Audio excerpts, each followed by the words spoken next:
This is the Manlihood ManCast, and I'm your host, Josh Hatcher. We are going to get into a really fun topic in just a minute. The title of this episode is Don't Get Butthurt.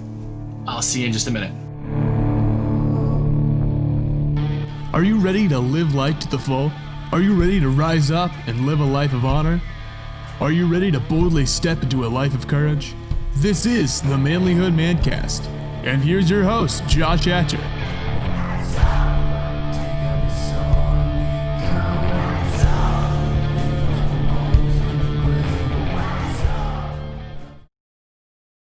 Hey, Josh Hatcher here for the Manlihood ManCast. Listen, I love you guys. I care about you. And I know I say that at the end of every episode, and some of you guys are like, why you gotta be like that?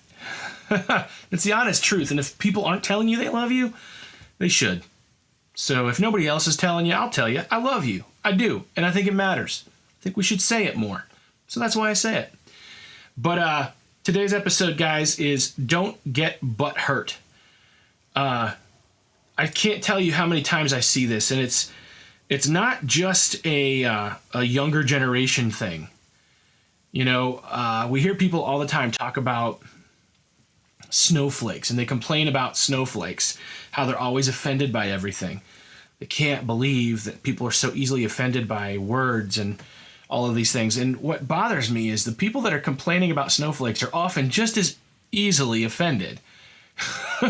They're often, even if not even more fragile sometimes, and they're so offended that other people are offended that they have to complain about it.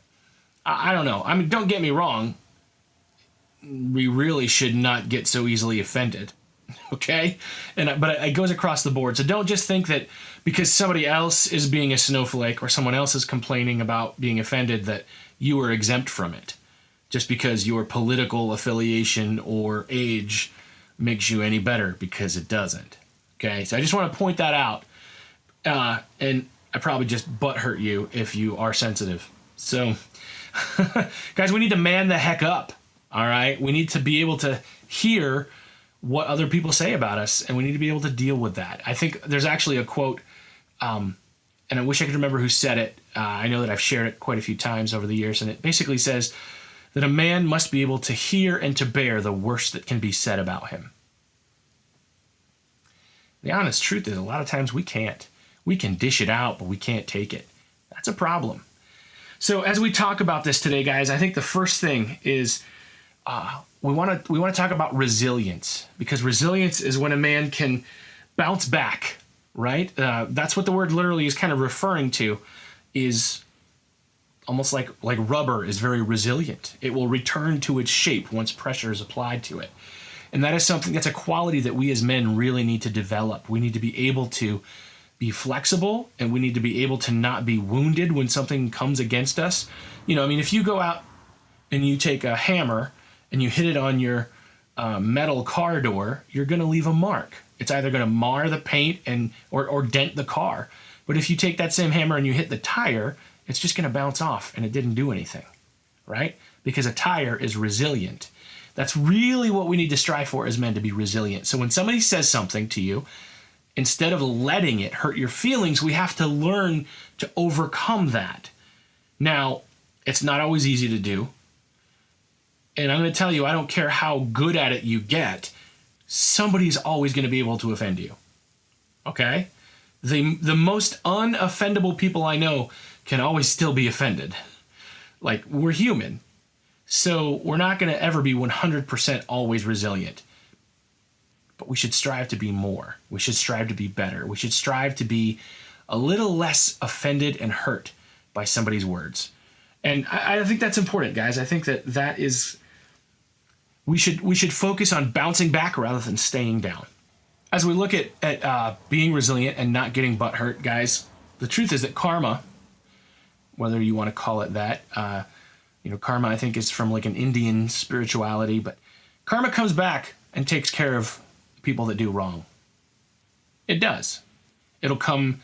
Now, like I said, I mean, if you don't use Indian philosophy, like myself, I'm a Christian, so we have different words for this, like the laws of sowing and reaping, right? I mean, we know that if you plant a seed, you'll pick that harvest later. So But the concept of karma is universal. It exists regardless of what your beliefs are. So if somebody does something wrong, it's going to come back to them. And you know what? That also includes you. This was a hard truth for me to hear.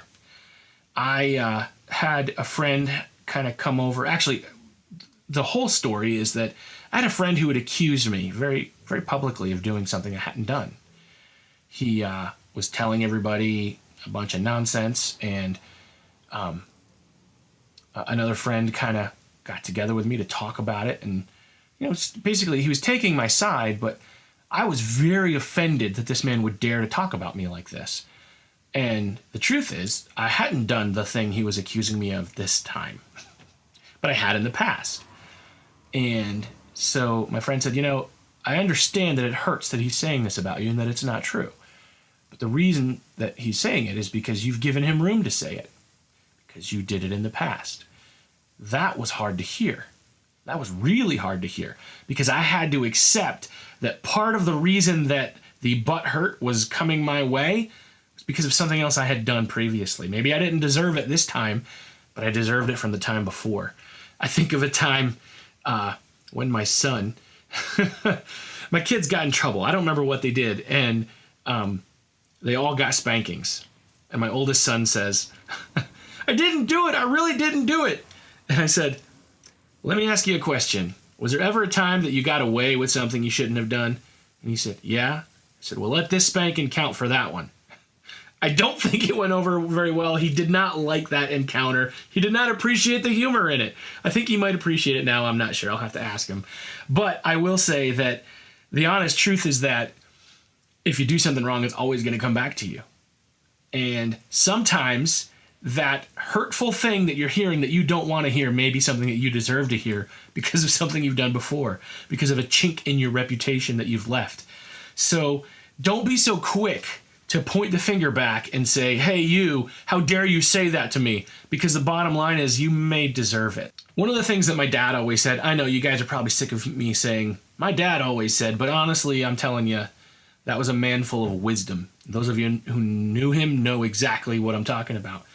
And he always said, don't sweat the small stuff. And everything is small stuff. A lot of times somebody might say something to you that makes you want to bow up and fight back and boil over and get angry. The honest truth is, is it really worth it? Is it really worth allowing those things that are said to you to make you angry? Is it really worth allowing it to cause a division between you and that other person? Don't sweat it. Don't let it bother you. Let it roll off. If you've got to confront it, sometimes you do, confront it from a perspective of this. Try to believe the best about the person saying it to you. Are they trying to hurt you?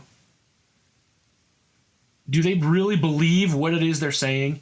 Do you deserve it? I mean, I think that's a fair question, but look at them and honestly, just try to take their side for a second before you fly off the handle and react. Why are they saying this? Do I deserve this? Is it true? Is this something I need to work on? And then be humble as you respond. But don't take it so seriously that you have to react with offense, that you have to react with an equal and opposite reaction to the thing they're saying to you. You don't have to.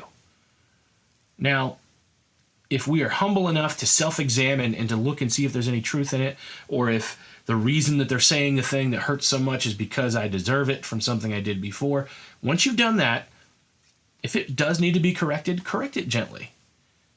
You can also just ignore it too. Sometimes it's just worth ignoring. Some people are just going to complain no matter what. Some people are always going to have something to say.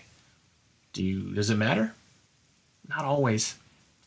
A lot of times it really just doesn't, and you can just let it roll off. That's part of being resilient is I'm rubber and you're glue and everything you say bounces off me and sticks to you. I don't know if you remember saying that when you were a kid, but be resilient so that what those darts that are hurled at you don't even stick. They just bounce off. Don't let them stick. Anyway, guys, I know it's a short podcast today, but it's something to think about, some thoughts that I have and think about a lot. I have to work through this stuff myself, guys. I can get offended sometimes, especially if somebody I love says something to me. I'm like, hey, what do you mean? I thought we were buddies. And so I know you guys have been there. I know that we've all been there. It's good things to remind ourselves of and to try to process and work through. Let's work on being more resilient and not so easily butthurt. Anyway, guys, please hop on our YouTube channel and subscribe, like, share. If there's anything here, any of the posts that we've had that resonate with you or have helped you, share them with somebody that you know will help them. Actually, just recently, I had a friend who told me we were talking about pornography, and I have a podcast episode where we talked about that issue, my struggle with it. We talked about what it is, how it works, what it does, why it's bad, and he shared it with a friend at work, and that friend was like, dude, this is actually really helpful. So I want to help you, and I want to help you help others. So if there's something that I'm sharing that helps you, please share it with somebody else. I appreciate you guys. I love you guys. I'm so glad that you tune in each week as we do this. So please keep coming back, and I'll keep trying to bring good stuff to you. I love you guys. I care about you. We'll see you next time. Hey, man. I see you. I see your fire going out. I see your marriage barely holding on. I know you're broke, wore out, and at the end of your rope. I've been there. It sucks. Sucks the spark right out of you. Till all you have is a pile of wet wood. It feels like it's never gonna burn. I can't fix your problems. I can't make her love you again. I can't lose 50 pounds for you or fill your bank account. But I can remind you of who you are. I can share some of my fire. I can help you make a plan to get your life back on track. So let's go. Let's do this. Let's reignite our lives. There's a lot at stake. No one wants their marriage to end in divorce. No one wants to wallow in despair or to the dark places that follow. So let's do it. Let's reignite our lives. Let's reignite our passion, our marriage, our health, our career, our dreams, our mindsets. Get reignite today.